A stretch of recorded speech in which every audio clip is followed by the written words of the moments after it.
Hamas और Israel के बीच युद्ध विराम का सिलसिला शुरू हो चुका है।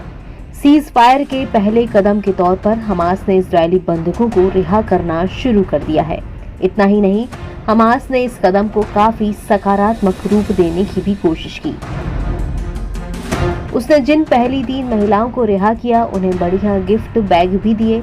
आपको बताते हैं कि इजराइल में खूनी खेल खेलने वाले हमास ने महिलाओं को क्या तोहफे देकर रिहा किया है। गाजा में युद्ध विराम लागू होने के बाद हमास ने 3 इजरायली महिला बंधकों रोमी गोनन, डोरोन, एमिली डमारी को रिहा किया है। फिलिस्तीनी गुट हमास के लड़ाके जब इन तीनों महिलाओं को गाजा शहर में रेड क्रॉस को सौंप रहे थे तो इनको एक पेपर बैग सौंपा। हमास की सैन्य शाखा कसम ब्रिगेड के लोगों वाले पेपर बैग को एक गिफ्ट बैग कहा जा रहा है। तीनों इजरायली महिलाएं जब गाजा से रेड क्रॉस की कार में बैठी तो उनके हाथ में ये बैग था।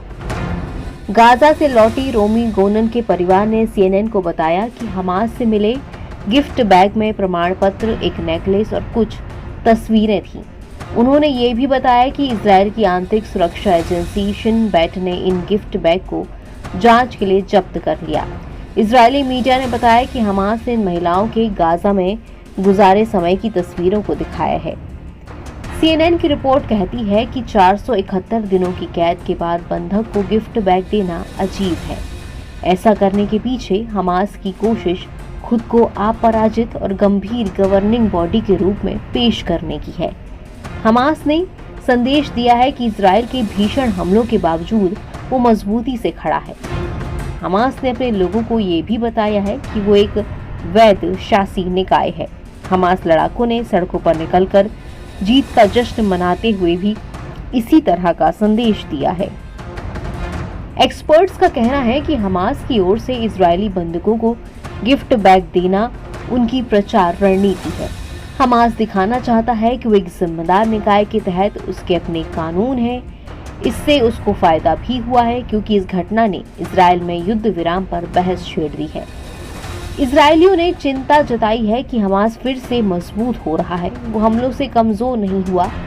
कई इजरायलियों को भी ये लग रहा है कि युद्ध विराम उनकी हार की तरह है। गाजा में इजराइल और हमास के बीच लंबी बातचीत के बाद युद्ध विराम हुआ है। समझौते की शर्तों के हिसाब से हमास अगले 6 सप्ताह में 33 इजरायली बंधकों को रिहा करेगा।